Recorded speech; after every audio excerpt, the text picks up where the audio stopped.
존경하는 국민 여러분, 재외동포 여러분, 우원식 국회의장님, 선배 동료 의원 여러분, 조국혁신당 대표 권한대행 김선민입니다. 이틀 전 하늘의 별이 된 김하늘 양을 추모합니다. 유족께는 깊은 위로를 보냅니다. 어디서 잘못됐고 어떻게 고칠지 모두 깊이 고민해야 합니다. 내란의 밤으로부터 71일째입니다.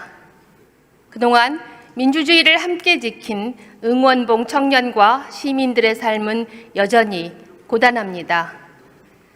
취업 문을 열지 못하는 청년, 결혼하고 싶지만 전월세방을 얻지 못한 연인, 노동시간이 길어 육아에 지쳐가는 부부, 자식들 학비 걱정에 한숨만 쉬는 부모, 아이와 부모를 돌보느라 허리가 휘는 이중 돌봄 세대, 손님이 없어 폐업해야 하는 소상공인.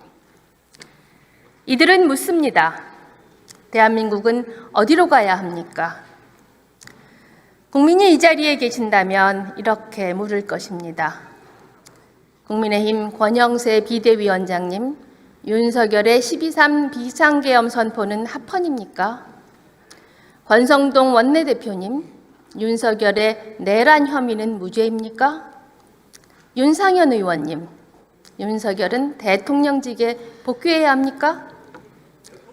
추경호 의원님, 윤석열이 복귀하면 대한민국이 굴러는 가겠습니까?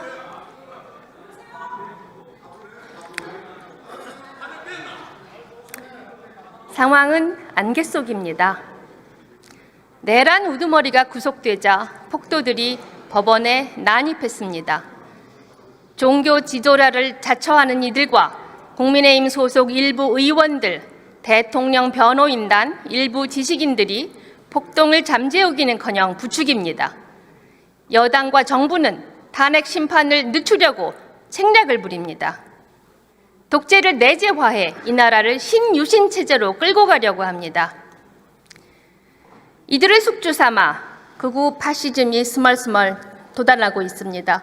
파시즘은 정치적 종족주의와 적을 먹이로 합니다. 특정 국가를 혐오의 대상으로 점찍습니다.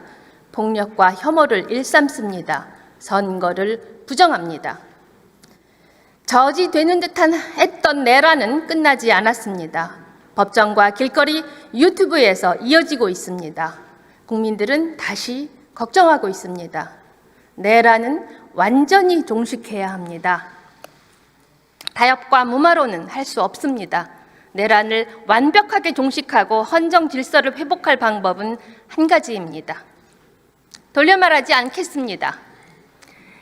12.3 내란 우두머리의 파면이 확정되고 조기 대선을 치르게 된다면 극우 내란 세력을 제외한 모든 이들이 단단하게 연합하여 압도적 승리로 집권해야 합니다.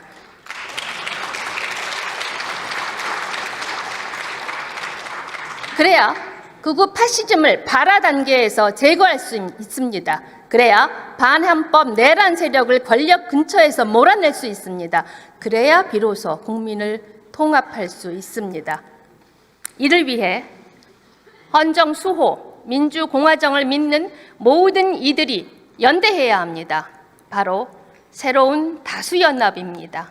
갈등과 혐오, 배제가 아니라 평화와 공존을 외치는 민주시민들이 탄탄하게 연대해야 합니다. 연대 이틀 안에서 완전히 새로운 대한민국의 모습을 제시해야 합니다. 조국혁신당은 이를 위해 내란 세력을 제외한 모든 정당과 시민사회가 함께하는 원탁회의를 제안한 바 있습니다. 이름은 무엇이어도 좋습니다. 이를 통해 지금 매진할 과제가 있습니다. 첫째, 내란의 완전한 종식과 헌정 수호입니다. 하루라도 빨리 내란 세력과 그 무리를 단죄해야 합니다. 첫걸음으로 명태균 게이트 특검법을 통과시켜야 합니다. 명태균 의혹은 내란 감행의 비밀을 풀 열쇠입니다. 선거는 민주주의의 기본입니다. 선거 여론조사 조작을 수사해야 할 이유입니다. 헌정 질서 회복을 위해 국회에 반헌법행위 특별조사위원회 구성을 제안합니다. 독립법정기구인 반헌특위에 조사 권능을 부여해야 합니다.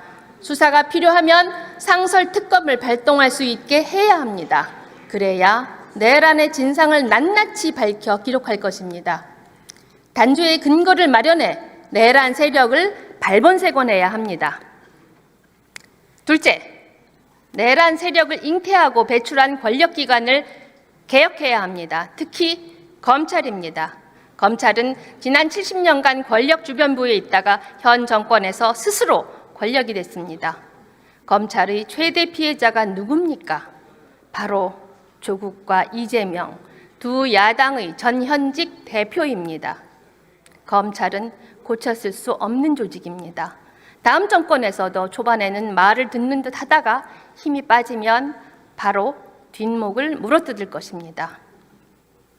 조국혁신당은 국회에 검찰개혁 4법을 제출해 놓았습니다. 2월 국회에서 처리해 주시길 촉구합니다. 셋째, 정치적 양극화를 극복하기 위해 정치를 개혁해야 합니다. 대한민국 정치는 양극화에 빠져들었습니다. 응원봉 시민은 다양성을 요구합니다. 이들의 목소리는 흑과 백만으로는 표현할 수 없습니다. 이제 다원적 민주주의와 다당제가 우리 정치에 정착할 때가 됐습니다. 국회에 정치개혁특별위원회를 두고 논의해야 합니다. 민주당 이재명 대표께서도 제안한 국민소환제도 여기서 논의합시다. 유신 정권이 국회 진입을 좁히기 위해 높였던 교섭단체 기준을 원래대로 정상화할 것을 촉구합니다. 이는 누구의 손해도 아닙니다. 건전보수가 극우 세력에 포획되지 않을 가장 중요한 방법입니다. 여러 정당이 활동하는 국회 안에서 다양한 계층과 세대의 뜻이 활발하게 논의되고 반영될 것입니다.